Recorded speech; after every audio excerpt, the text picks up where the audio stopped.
নমস্কার, কেমন আছেন সবাই? আমি মৌসুমি। আজ আমি আর সামারু দিদি গিয়েছিলাম নন্দনে।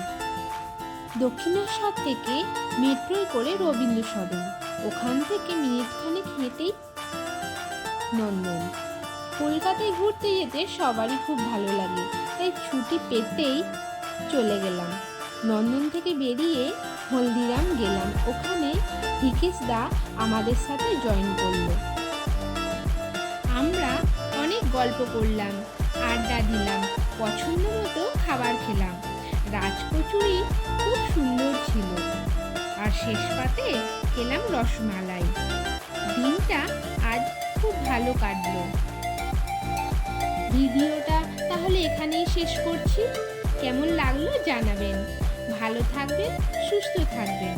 দেখা হবে একটা নতুন ভিডিওতে। নমস্কার।